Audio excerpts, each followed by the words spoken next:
Hi Pedro. Oh, it's gonna be in English. Yes, in Oh, English. Okay. Indeed.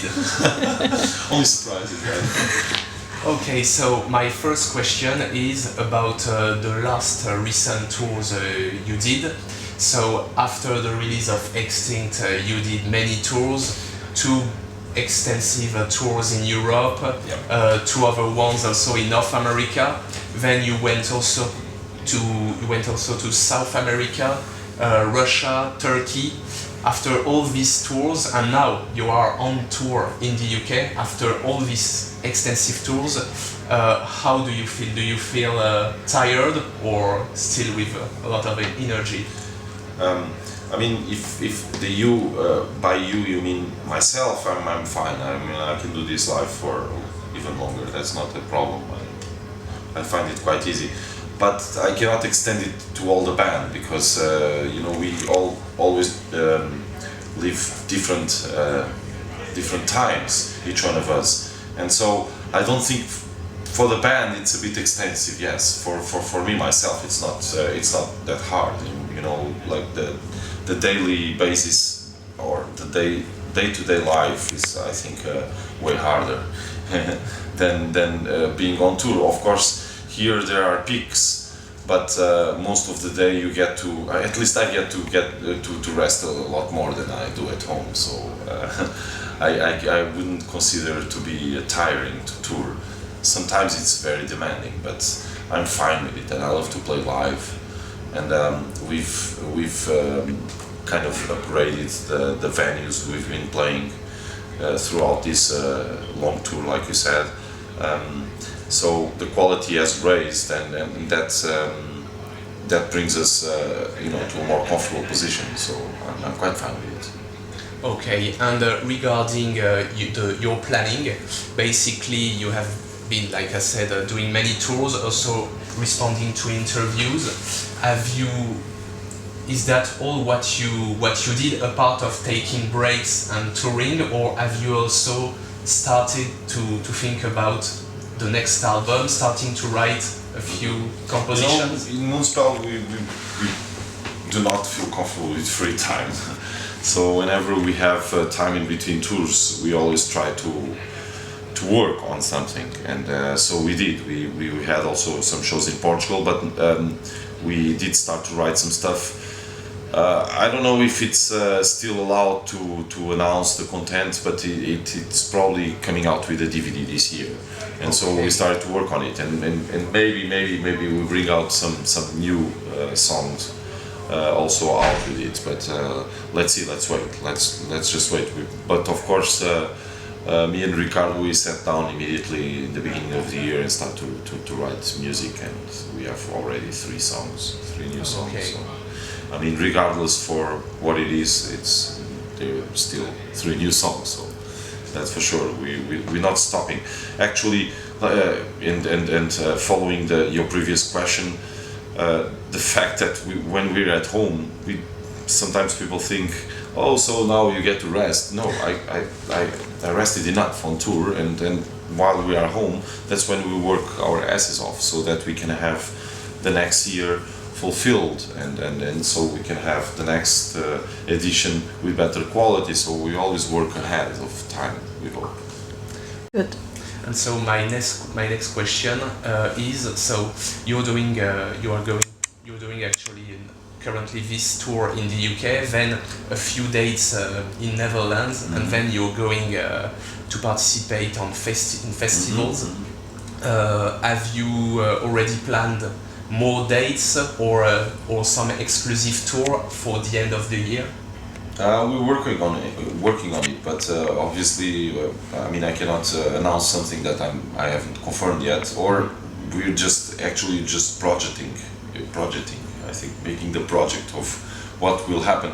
But it might be that we have a couple of, not just a couple, but some dates towards the end of the year.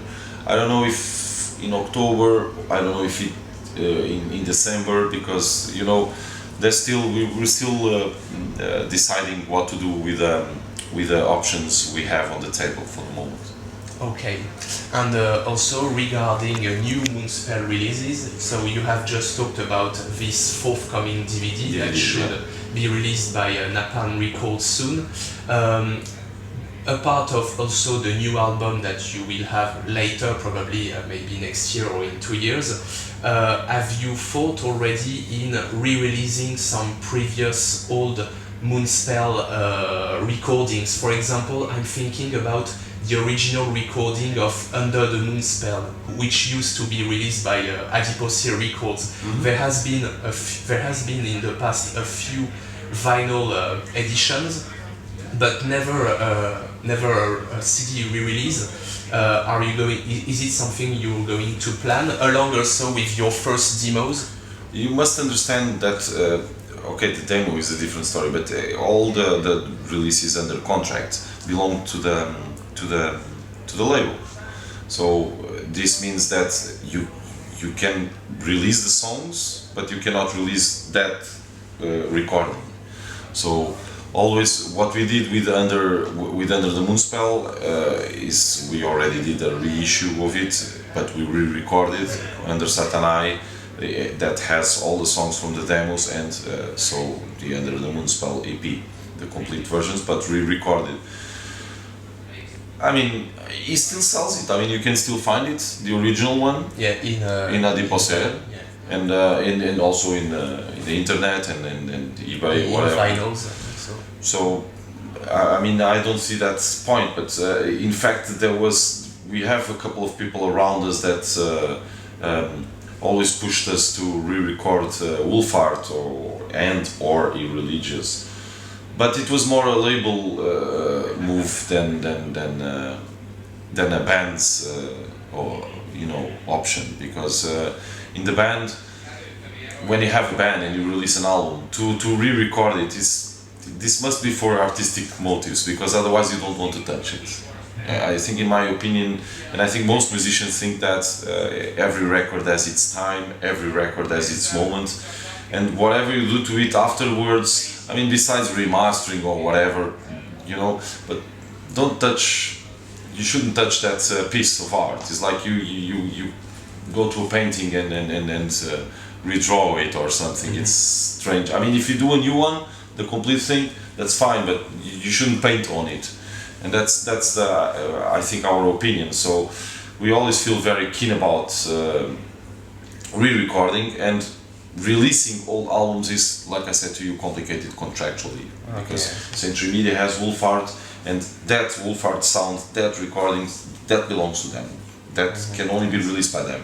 I mean, the songs, we can do whatever we want with them. We can, rearrange them, or live, or a studio album. We can re-record the whole Wolfart, but not the original one. And I'm a bit keen about it. Okay. And regarding your recent tours to promote Extinct, yes. If you have to pick up some dates, which ones were the most memorable for you, just for you as a musician? Do you remember? I have a really terrible memory, and if I could have some help, then probably I would say, oh, that show was fantastic, oh, that place was great, and I'm trying to think one because it's just too many. It's just too many, and we had good shows. We had actually very good shows. But I can tell you the most important moment, I think, in since 1 year ago, was the Rock in Rio in Rio de Janeiro. Okay. We played that show, and we were treated really well. And we played with Sepultura, with Derek from Sepultura. He sang one of our songs, and we played a song of Sepultura, 2 songs of Sepultura for him to sing. And this was a great moment. It was a huge audience. We were in a country which we are most related to. We love Brazil because people there treat musicians, regardless their style or their music. They treat them always respectfully and placing the artists in the social status that they deserve. And I really love Brazil, and that was the highlight and the top. and when Ricardo was playing the roots riff, and there was Brazilians appreciating it, and then that was a really great moment. Okay, and also regarding your career of keyboardist, so most of the time you have been writing for Moonspell. Have you ever, because you're a great talented keyboardist, I'm a bit surprised that you haven't created your own, for example, a home side project in which you can play some ambient symphonic stuff, instrumental. So basically, why didn't you create such project? Was it because you wanted to give all your energy for Moonspell, or is there another reason? I mean, you're right. Moonspell has been drawing all my energy, and to be honest, you were talking all the elements that you have spoken in Moonspell. I completely fulfilled. You did everything. There's a lot of atmospheric parts, songs. I'm remembering, for instance, in Scene before Magdalene Flash. Great stuff. I was listening to it one of these days, and it's we don't get to listen to our albums that often. So, and I was like, wow, that's really cool. And I was like, just playing around with all the atmospheric parts we have, and we have quite a lot. That's not the issue. But you're right. I have the same frustration, very much. I mean, I did one here and then a project, sometimes for artistic reasons, sometimes for money, but they were never like. I mean, one of them was like a band, but it was kind of and also I think another reason for me not to do it is I love to write in guitar. Really, I don't play that much guitar, but it's so much easy, to find the right thing, and the way I approach music, it doesn't really matter which instruments is the matrix of the new idea. So and guitar is pretty easy, you just pick it up and start to play, and with the keyboards there's always, you have to touch on at least and so it's more I don't know, I artistically, yes, I would love to have a different project, but always in a more electronic dance and gothic area, industrial, so in between of this, so it's not really like, it's just that's just a hobby, put it this way, and I rather play football. Maybe yes, you were referring to the job you did. Actually, you did a great job, in my opinion, on the butterfly effect, because you wrote many songs. Many songs. So does the butterfly effect mean something for you, a very personal album? No. People tend to think that, and I understand that one should. I mean, when you see my name all over, and it must be very personal, but it isn't. It's for me, it was just any other album, besides the fact that I wasn't lucky that the other guys contributed so much. So that's it. So I don't look at it as a different album. Actually, the only feeling I have sometimes is that Butterfly is not really a Moonspell album, and yes, it's very unique. Yeah, and I think it's a bit a spot on our career in a way, because it's not. There's a word, coherence. It's not coherent with our career, with our line of message, because even Darkness and Hope or Scene, they still in the same area, but not Butterfly Effect. I think we were completely crazy, and I was to blame in that. But you did a great job, actually. Yeah, it's a very interesting album. The people that like it, usually they really like it. There's no middle term there. It's not like, it's a cool album. No, nobody says that about Butterfly Effect. But the fact is that I rather prefer other Moonspell albums, which represent way better the personality of the band, and Butterfly is a bit like out of the wood. Yeah.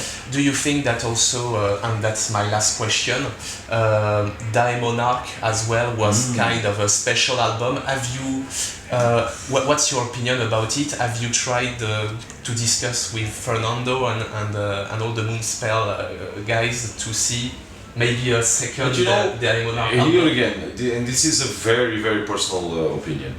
I always say that Demonarch sounds more. It has a lot more to do with Moonspell than but the Butterfly Effect, for instance, because Demonarch is just.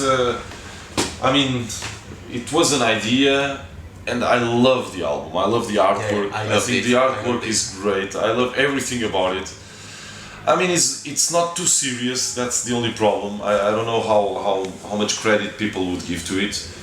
But musically, it's very interesting. It's a kind of black metal that I really like, and with all this southern element that we have this kind of salt. I don't know if it comes from the sea or from the Atlantic. I don't know.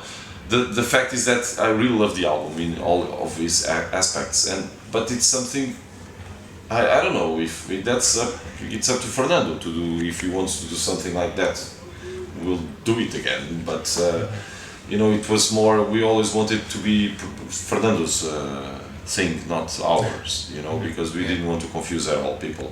But the fact is that the album is really good musically. Yeah. I mean, I remember, for instance. The last, not the before the last song, the seventh Demonarch. It's completely like a Moonspell song. You know, you can listen to it. Even the solo is completely Moonspell. And there's also Hermeticum, the song. It's really good song. All the melodies and all the rhythms. So not much work there, but I love it, and I would love to do a whole album with it. You know, but that was a plan that I had since 4 years. And so far I didn't write a song for it. I have a name, I have the whole concept. I don't know if it's the right band, because still would have to find the proper musicians, especially bass players. It's very hard to find, and guitar players there's a lot of good ones, but I don't know that many that have the right taste.